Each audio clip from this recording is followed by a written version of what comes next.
З якім высокапастаўленым чыноўнікам могуць быць звязаныя верагодныя выкрадальнікі Анатоля Котава? Якой еўрапейскай кампаніі расійскія вайскоўцы дзякуюць за дапамогу іх фронту супраць Украіны? Ці здолеў Александр Лукашенко апраўдацца перад кітайцамі за курыную кантрабанду? Чаму зацягваецца будаўніцтва меркаванага прыватнага горналыжнага шале Александра Лукашэнкі? І як урады краінаў свету адрэагавалі на мінулыя расследаванні БРЦ? Усім прывітанне, я Ігор Кулей, і гэта дайджэст нашых апошніх расследаванняў. Паехалі!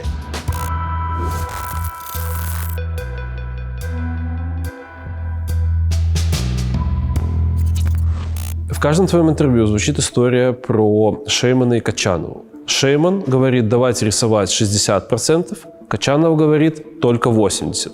Как эта история до тебя вообще дошла? Ты был свидетелем? Нет, чтобы быть свидетелем, нужно быть в одном кабинете.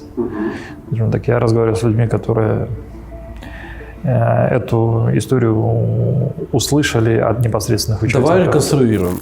Гэта Анатоль Котаў. Былы чыноўнік, які перайшоў на бок пратэстаў у 2020 годзе. Апошнія гады ён жыў у Варшаве, а год таму знік у Турэччыне. На гэтых кадрах ён распавядае ютуб-каналу «Жыццё Маліна» пра тое, як у 2020 годзе высокапастаўленыя паплечнікі Александра Лукашэнкі нібыта дамаўляліся фальсіфікаваць выбары. Віктор Шейман на момант выбараў кіраўнік справамі Лукашэнкі, быў начальнікам Котава. Менавіта на імя Шеймана Котаў пісаў заяву на звальненне ў ходзе пасля выбарчых пратэстаў. У нашым мінулым расследаванні мы распавялі пра абставіны знікнення Анатоля Котава. Яго ў выніку спланаванай аперацыі заманілі на сустрэчу на яхце ў Трабзоне, а потым вывезлі ў воды самаабвешчанай рэспублікі Абхазія і здалі ў рукі ФСБ. Але недавысветленым засталася, якая высокапастаўленая асоба магла стаяць за гэтым выкраданнем. З дакладнасцю мы не можам заявіць гэта і цяпер, але з нашага мінулага расследавання мы прасунуліся ў гэтай справе і зараз вам распавядзем. Трое з 4 людзей, якія ўдзельнічалі ў арганізацыі знікнення Котава, ускосна звязаныя з былымі сілавікамі, сярод якіх супрацоўнікі ў тым ліку ААЦ і КДБ.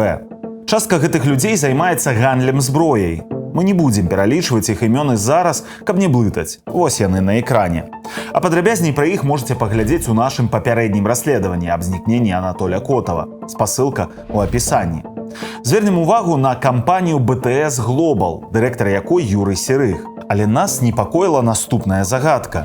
Усе гэтыя ветэраны спецслужбы, у прыватнасці Юры Серых, людзі параўнальна не сталага веку, уплывовых пасадаў не займаюць. Між тым, яшчэ 12 гадоў таму ускосна звязаная з гэтай групай кампанія Nord Group выступіла фінансавым пасярэднікам Белтэхэкспарта пры пастаўках Міністэрства абароны Ірака. Белтэхэкспарт – адзін з ключавых беларускіх экспарцёраў зброі. Якая ж набліжаная да Александра Лукашэнкі фігура можа стаяць за гэтай групай ветэранаў спецслужбаў? Праясніць адзін з магчымых адказаў на гэтае пытанне стала магчымым дзякуючы вось гэтаму непрыкметнаму аб'екту. Гэты будынак знаходзіцца ў адной з нешматлікіх прамысловых зонаў у цэнтры Менску. Будынак, які нас цікавіць, мае адрас Смаленская, 52А. Гэты будынак належыць БТС Global, а ў ім зарэгістраваная кампанія Grand Спецтрейдинг.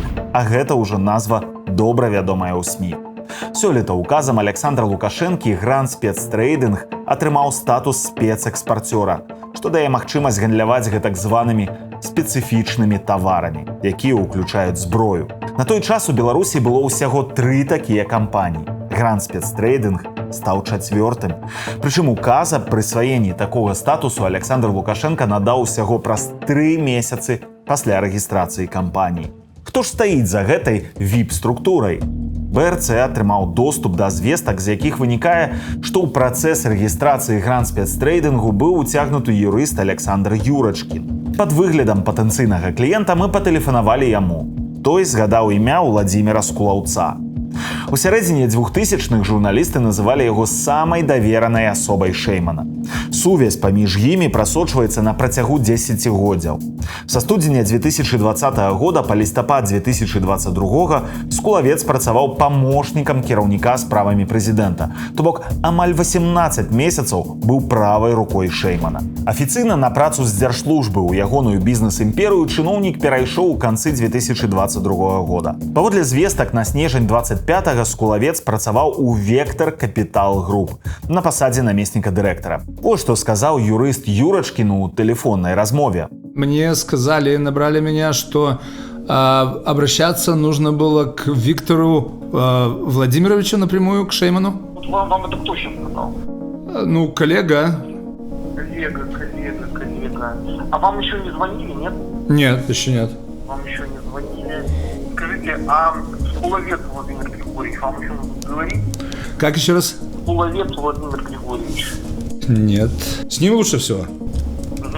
У нас ёсць падставы лічыць Юрачкіна чалавекам, набліжаным да Віктара Шеймана. Раней ён працаваў у дзяржаўнай кампаніі «Беларусьторг», якая ўваходзіць у структуру кіраўніцтва справамі прэзідэнта. Менавіта ў той час гэтае ведамства ўзначальваў Віктар Шейман. Калі Шейман пакінуў дзяржаўную службу, Юрачкін не знік з яго атачэння. Яшчэ за некалькі месяцаў да зыходу Шеймана ён пачаў па сумяшчальніцтве працаваць у Вектор Капітал Груп, адной з кампаніяў, якую называюць часткай ценявой бізнес-імперыі Шеймана.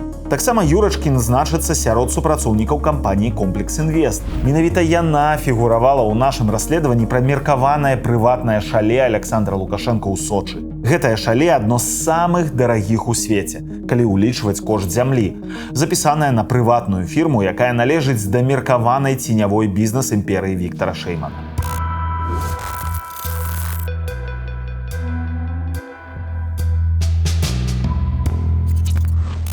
Дарэчы, кампанія «Комплекс Інвест», звязаная з Віктарам Шейманам, а з 2024 года амаль 100% «Комплекс Інвеста» належыць Александру Рамановскаму, былому афіцэру аховы службы бяспекі Лукашэнкі. У «Комплекс Інвеста» ўжо ўзніклі судовыя спрэчкі як мінімум з 2 падрадчыкамі, якія ўдзельнічалі ў будаўніцтве аб'ектаў Сочы. У чэрвені 2026 года арбітражны суд Масквы прыняў да разгляду пазоў фірмы «Комплекс Інвест» супраць ягонага падрадчыка ООО «Тектон». Яна патрабуе скасаваць дамову і спагнаць больш за 10 мільёнаў расійскіх рублёў. Гэта каля 151 тысячы долараў. З судовых дакументаў немагчыма зразумець, што стала прычынай спрэчкі паміж кампаніямі. Аднак чалавек, непасрэдна знаёмы з дэталямі спрэчкі, сцвярджае, што яна звязаная з будаўніцтвам комплексу ў Краснай Паляне. З ягоных словаў, «Комплекс Інвест» нібыта ад самага пачатку працаваў паводле кідальніцкай схемы, не прымаў ужо выкананыя працы, утрымліваў закупленыя матэрыялы і выціскаў падрадчыкаў з праекта. Вось што ён распавёў нам. Там з самага пачатку кідальніцкая схема. Замоўца не хоча прымаць ні КС-кі, нічога. То бок замоўца з самага пачатку не хоча ўзаемадзейнічаць. Ён выціскае кампаніі і як бы іх выкідае на ўзбочча. Прычым у нас там аб'ёму моцна больш зроблена, а яны нават не хочуць тое прыняць, на што яны аванс пералічылі. Таму, ў прынцыпе, першапачаткова кампанія несумленная. Другі пазоў датычыць кампаніі «Дверная ліга», якая займаецца продажам дзвярэй і брамаў. «Комплекс Інвест» патрабуе спагнаць яе больш за 400 тысячаў расійскіх рублёў, або 5,5 тысячаў долараў, і спрэчка датычыцца вяртання перадаплаты па дамове пастаўкі з мантажнымі працамі. БРЦ пад прыкрыццём звязаўся з асобай, знаёмай з дэталямі справы. Наш суразмоўца назваў «Комплекс Інвест» праблемнай кампаніяй, якая падала на «Дверную лігу» ў суд, нягледзячы на своечасовае выкананне апошняй усіх працаў у поўным аб'ёме. БРЦ не змог пацвердзіць словы суразмоўцы ў іншых крыніцах. Мы тут пачыталі, што гэта незвычайны кліент з асаблівымі сувязямі ў Беларусі. Так і ёсць. Яны з такой пазіцыі пытанні вырашаюць. То бок такі прыказны ваенны тон. Так, менавіта так. «Комплекс Інвест» не мае гісторыі іншай дзейнасці, а ў яе штаце на 2025 год было ўсяго 13 супрацоўнікаў. БРЦ выявіў, што кампанія стваралася з мэтай будаўніцтва загараднага гасцінічнага комплексу для яго далейшай эксплуатацыі і атрымання прыбытку. Меркаваная рэзідэнцыя Лукашэнкі ацэньваецца з улікам кошту зямлі больш чым у 150 мільёнаў долараў. Гэта адно з самых дарагіх шале, чый кошт быў апублікаваны. На тэрыторыі ўзводзяцца галоўны асабняк плошчай больш за 3000 квадратных метраў, 3 віллы, басейны, турэцкая і руская лазні, кінатэатр, банкетная і спартыўныя залы, а таксама асобныя дамы для персаналу. Увесь комплекс будзе абнесены супрацьтараннай агароджай, абсталяваны цеплавізарамі, сістэмай выяўлення і падаўлення дронаў, датчыкамі радыяцыйнага кантролю і шматлікімі пастамі аховы. Паглядзець гэтае расследаванне можна па спасылцы ў апісанні. А фінансавалі будаўніцтва у тым ліку кампаніі, якіх расследаванні БРЦ лавілі на схемах з прыкметамі карупцыі і буйнамаштабнай кантрабанды. Адна з гэтых схемаў прывяла да таго, што Кітай часткова забараніў імпарт да сябе беларускай курынай прадукцыі на сотні мільёнаў долараў. З-за таго, што кампаніі, звязаныя з атачэннем Шэймана, прыкрываліся беларускай дзяржаўнай фабрыкай, каб маскіраваць незаконны рээкспарт у Кітай курыных лапак з Турэччыны.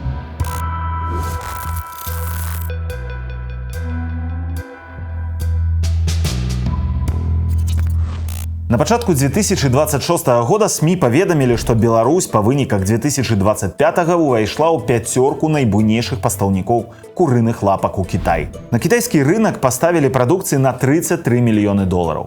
Але ёсць адзін нюанс. У 2023 годзе Беларусь экспартавала ў Кітай курыных лапак амаль на 250 мільёнаў долараў. То бок летась Беларусь хоць і засталася ў высокіх рэйтынгах дастаўцаў лапак у Кітай, але айчынныя продажы абваліліся ў 7,5 раза у параўнанні з 2023 годам. Прычына такога падзення ў махінацыях з боку беларускіх кампаніяў. Мы выявілі схему рээкспарту турэцкіх курыных лапак у Кітай пад выглядам беларускіх. Да схемы былі датычныя кампаніі з атачэння Віктара Шэймана. Адна закупляла курыныя лапкі ў Турэччыне і везла іх у Беларусь. Тут турэцкая прадукцыя атрымлівала маркіроўку беларускай птушкафабрыкі «Рассвет», а фірма ГБК «Шаўковы шлях», сярод акцыянераў якога быў сын Шэймана, прадавала гэтыя лапкі ўжо пад маркай «Рассвета» кампаніі, якая адпраўляла іх далей у Кітай.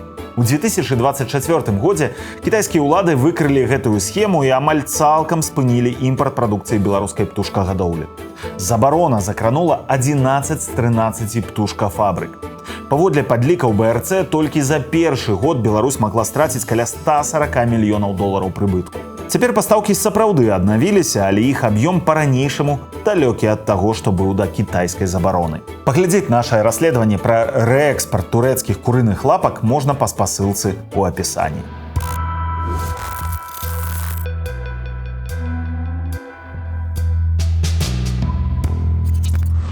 Ва ўкраіне расійскія войскі працягваюць штурмаваць Добраполле. Захоп горада аслабіў бы украінскую абарончую лінію ў Донбасе і адкрыў бы расійскім войскам шлях на Краматорск. У кастрычніку 25-га Владзімір Зяленскі сцвярджаў, што там загінулі 12 тысячаў расійскіх вайскоўцаў. Зараз, калі дроны ўтвараюць кіл-зону, якая сягае дзясяткаў кіламетраў, гэта тэрыторыя, дзе любы рух людзей або тэхнікі хутка выяўляецца і становіцца мішэнню для дронаў, эвакуацыя параненых часта немагчымая некалькі дзён. Таму асаблівае значэнне маюць сродкі, з дапамогай якіх паранены можа сам спыніць крывацёк да эвакуацыі. Адны з такіх сродкаў гэта гемастатычныя бінты і сурвэткі. Іх закладаюць у раны, і рэчыва, якім яны прасякнутыя, спрыяе згортванню крыві. І адзін з гемастатыкаў, якім карыстаюцца расійскія вайскоўцы, гэта сродак Талмін-Бел, які вырабляецца ў Беларусі. Само па сабе ў тым, што Беларусь пастаўляе расейцам медыкаменты, вялікай сенсацыі няма. Але дзіўна іншае. Беларускі вытворца на 51% належыць кампаніі з Эстоніі. Больш за тое, гэтая фірма, згодна паведамленням вайскоўцаў у тэлеграме, неаднаразова дасылала свае гемастатыкі ў падарунак расійскім актывістам, якія ладзяць зборы на патрэбу сваіх войскаў. Фармальна і гэта не забаронена санкцыямі. Але наколькі прымальна для эстонскай кампаніі аказваць такую дзейную падтрымку расійскім вайскоўцам, хай сабе і праз Беларусь? Мы спыталіся і ў эстонскіх экспертаў. Тэлефанавалі мы і да ўладальнікаў кампаніі, але адказу не атрымалі. БРЦ звярнуўся да Дмітрыя Кураўкіна, эстонскага эксперта па камплаенс у фінансавым сектары. Паводле адмыслоўца, сам факт валодання эстонскай кампаніяй 51% Талмін Медыкал аўтаматычна не азначае парушэнне санкцыйнага рэжыму. Магу сказаць, што нават гіпатэтычная магчымасць такога парушэння або сам факт супрацы з расійскім ваенным бокам можа мець для кампаніі сур'ёзныя негатыўныя наступствы, незалежна ад таго, ці будзе ў выніку ўстаноўлена фармальнае парушэнне санкцыйнага заканадаўства. Гэта датычыць перш за ўсё рэпутацыйных рызык, грамадскай рэакцыі, а таксама адносін з банкамі, якія, як правіла, ацэньваюць падобныя сувязі значна шырэй. Паводле Кураўкіна істотна ўсталяваць, ці ведала эстонская кампанія пра дзейнасць беларускай дачкі яе расійскага дыстрыб'ютара, ці атрымлівала інфармацыю аб кліентах і пастаўках. Каб высветліць гэта, журналіст БРЦ патэлефанаваў мажарытарнаму ўладальніку эстонскага холдынгу Олегу Саўчанку. Расследавальнік прадставіўся збіральнікам рыштунку для расійскіх вайскоўцаў і прапанаваў выпісаць Саўчанку грамату з падзякай. Той назваў тэму далікатным пытаннем і нагадаў, што жыве ў Эстоніі. Падзяку Саўчанка прапанаваў накіраваць Олегу Бобрыку, беларусу, дырэктару Талмін Медыкал. Але ж падарункі медыкаментаў расійскім войскам гэта толькі частка беларускіх паставак расійскаму ВПК. БРЦ правёў мноства расследаванняў, дзе выкрыў удзел беларусаў у галінах расійскага ваенна-прамысловага комплексу. За апошнія месяцы Еўрапейскі Саюз і Великабрытанія ўвялі санкцыі супраць фігурантаў адразу некалькіх расследаванняў БРЦ.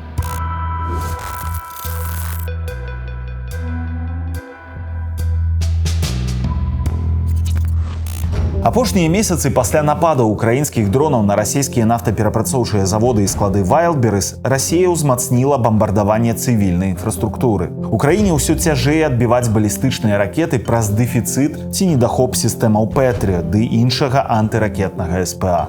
Раней расследаванне БРЦ паказала, што ў расійскіх ракетах знаходзілі беларускія мікрачыпы з заводу «Інтэграл», а тыя, ў сваю чаргу, вырабляліся пры дапамозе заходняга абсталявання і сыравіны. У прыватнасці, крытычна важны хімікат для вытворчасці мікрачыпаў – гэта хлорысты вадарод высокай ачысткі, які выкарыстоўваецца пры апрацоўцы паўправадніковых пласцін.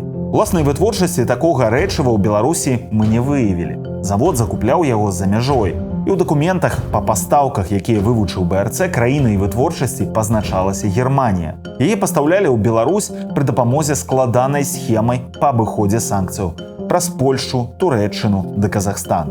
У красавіку 26-га Еўразвяз увёў санкцыі супраць удзельнікаў гэтай схемы у Казахстане ды Расіі Александра Жданова і Алімжана Бекова.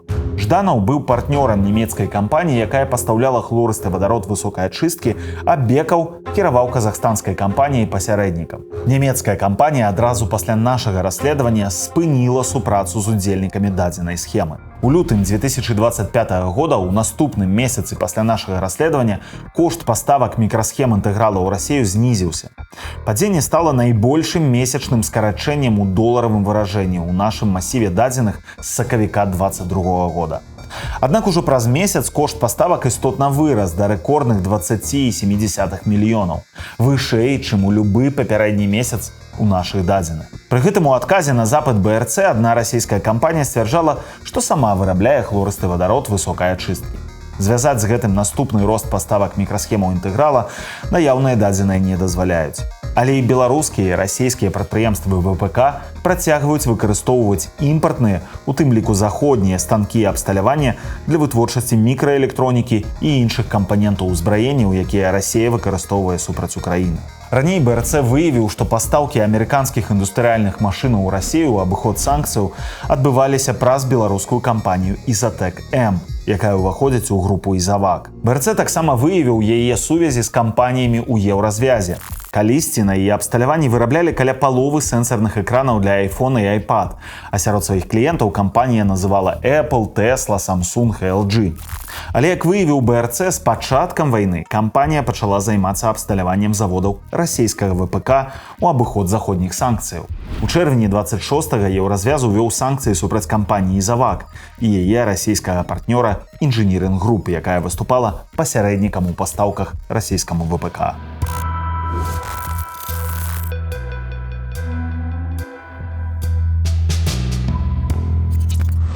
Гэта жнівеньскія кадры таго, як расійскі FPV-дрон палюе на прадаўца гародніны ў Херсоне. Раней БРЦ выявіў, што адзін з вытворцаў FPV-дронаў для расійскага войска, кампанія «Рустакт», належыць ураджэнцу Беларусі Паўлу Нікіціну. Яго брат-блізнюк Ягор раней быў саўладальнікам беларускага завода «Сантекс», які пастаўляў дроны «Рустакту». Звязаная з Нікіціным расійская кампанія «Рустакт» пералічыла заводу больш за $152 мільёны за неўдакладненае абсталяванне. А сам «Рустакт» атрымаў больш за $1 мільярд ад 4 арганізацый, у тым ліку ад галоўнага ўправлення выведкі РФ. «Рустакт» выпускае масавы дрон «Камікадзе» ВТ-40, вядомы таксама як «Судаплатаў». Прынамсі, ў 25-м годзе ён быў асноўнай зброяй расійскага элітнага цэнтра беспілотных тэхналогій «Рубікон». За 3 гады «Рустакт» закупіў у Кітаі амаль 3,5 мільёны электрарухавікоў. Гэтага хапіла б для зборкі прыкладна 870 тысячаў коптараў. А толькі ў 23-24 годах 4 звязаныя з расійскай абароннай сферай структуры заплацілі кампаніі $1 120 мільёнаў. Пасля расследавання БРЦ ў траўні 26 года Великабрытанія ўвяла санкцыі супраць абодвух братоў Нікіціных, а ў чэрвені еўразвяз супраць Паўла Нікіціна і Рустакта. Гэта былі асноўныя навіны БРЦ за лета. Напішыце, наколькі вам спадабаўся гэты фармат, агляд драбнейшых расследаванняў БРЦ і вынікаў, якія яны мелі. Нашай кароткія гісторыі вы можаце чытаць на нашым тэлеграм-канале, спасылка ў апісанні і на кароткіх відэа ў інстаграме ды тыктоку. З вами быў Ігор Кулей. Да новых сустрэчаў!